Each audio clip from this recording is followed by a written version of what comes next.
First of all, nice to see you gentlemen again. Give it up for them, please. I have met and talked and hung out with both of you gentlemen before, and I've asked you this, Neil, many times, but I figured everybody would want to know what all of the characters that you voiced, you know, Norman Osborn, Spider-Man, Leoric from The Visionaries, Springer, Slag. I mean, there's tons more. Which character did you find the most engaging and why? Oh, gosh. I think probably would have been Shipwreck and the Green Goblin.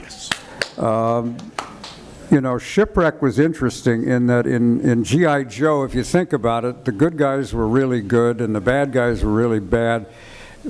Shipwreck was the one character who was sort of on the fence, you know. He was trying to do the right thing, but he kind of wanted to do it his own way. Excuse me. I'm pee-popping. Too many plosives.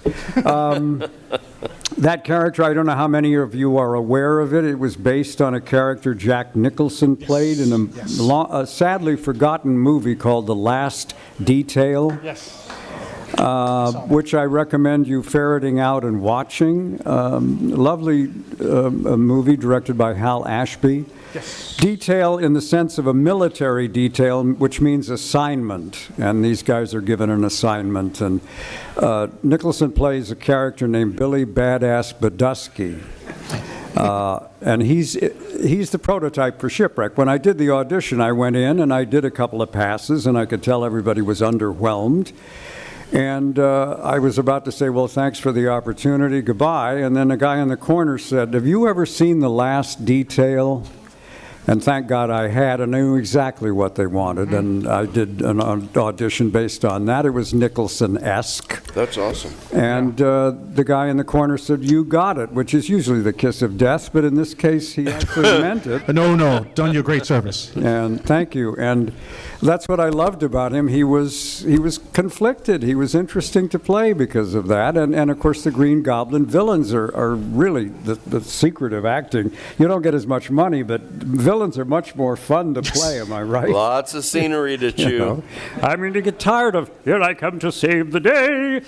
You like being the guy who's tying the girl on the railroad track. I don't know why, but just somehow that's more rewarding. So those two come to mind. Thank you for the excellent question. Right. Thank you, Neil. How about you, Greg? The most engaging...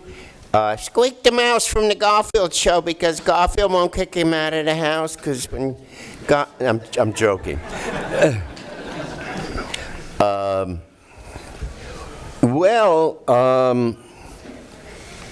Agent K from Men in Black, when he's tied up with David Warner in the fourth season, is pretty darn engaging. That's right. Shoot him, Jay. He's a cerebrophecaloid. Their brains are in their bottoms. You know where to aim. I totally forgot. We did several seasons with back to the writers. You know, the scripts were absolutely compelling and gripping. Transformers-wise, the Skyfire arc is. I just think he's such a noble, interesting character because he's dealing with his origins and his outcomes and. I love it. I love it. There's a. I mean, will it be Fire on a Mountain or The Ultimate Doom? Fire on the Mountain. And there's a Clone Wars character, General Kalani, who's the first super tactical droid general, and he's very Spocky, and he's artificial intelligence, or is he? He's got some tells that are almost sentient, but that's all built into the writing and the breakdown and stuff. So, you know, that was crazy cool too. Actually being in the room, and then he made the jump to Star Wars Rebels, which is, for me, I believe it's kind of a big deal, because when they retire Clone Wars and start Rebels, you think, oh, well, that was a nice run, and then there you are again. So I love that. I'm just trying to be honest to your question. So Squeak the Mouse, General Kalani, Agent K, well, yeah. Sweet. Thank you, gentlemen. And Skyfire. Good afternoon. Good afternoon. You were talking earlier about your schedule back in the day, and you Yeah. had so many different characters for so many different companies. Wild. What was that schedule? Was it like one day you'd go to Sumbo, and next day you go to Ruby Spears, or next day you go to Hanna-Barbera? What? Just like that. And Just in like between, that. you go to Elaine Craig and the voice caster and your agent, and like that. Okay. And you have lunch with Hal, oh, shoot. What? Oh, Show, what are... he played Otis, the drunk on Andy. Yeah,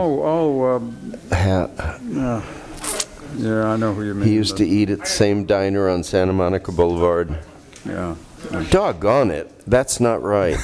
Yeah. I'll call you at 3 a.m. and I'll come tell back you his to name. Yeah. All right, well, thank you very much.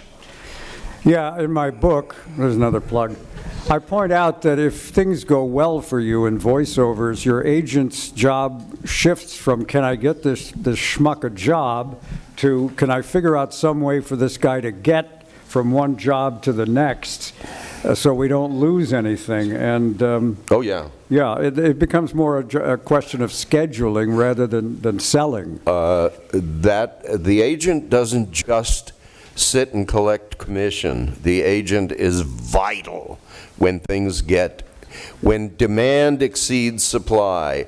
They are running interference for you all day long to make sure that you are where you're supposed to be, that you're not where you're not supposed to be, and that everybody's happy, client-wise, the people that you're working for. Yeah. They're covering for you when necessary. They're getting you where you're supposed to be. It's not just collecting commission. They earn it.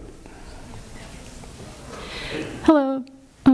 So both of you previously have talked about Wally Burr and your experiences working with him.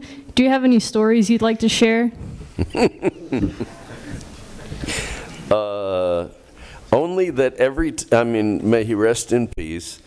And every time I saw, because of the story that I told you about how it all began, every time I saw him for the rest of his life, sometimes 2 or 3 years in between, I would sort of do an I'm not worthy bow and thank him for kind of putting me on the map. And the same with Gordon Hunt. I mean, they put me on the map, and I became part of an industry that I wanted to be accepted into. So I never didn't acknowledge and remind him of my origin story when I throughout it till the end. Yeah, I have a Scatman Crothers story, but it takes a long time to tell, and we have a long line. I owe a huge part of my animation career to Wally. And real quick, we had a falling out over a misunderstanding. I won't go into it, but there was a misunderstanding, and we didn't speak for about 10 years.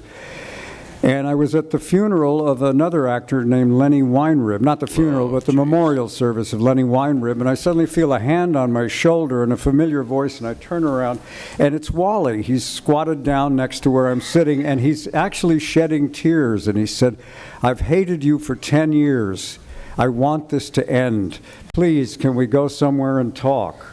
And we went out in the lobby, and I said, "I tried to explain what happened to you, Wally. Can I tell you now?" And he said, "Yes." And I explained, and he said, "Oh, God, if only I'd known." I said, "I tried to tell you." But the point is, he reached out to me. And there was no motive. There wasn't a thing I could do for him at that point or ever. Wow. It just bothered him so bad that he reached out. And I've never forgotten that. It was quite a moment. So there's a quick little Wally story. Thank you.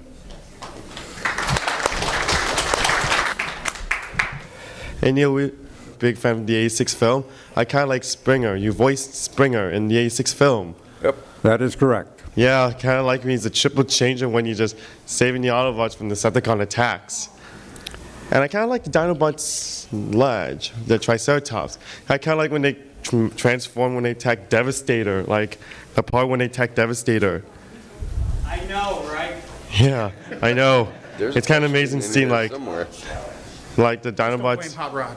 Don't blame Hot Rod. Yeah, exactly. I kind of like your voice, Springer. Do you know the guy, the triple changer? He helped the Autobots to stop Unicron from the attack on Right. Cybertron. You should have seen it like Unicron like blow it up like, and with the loss of Optimus. That's the most tragic. Awesome. Thank you. Thank you. Thank you.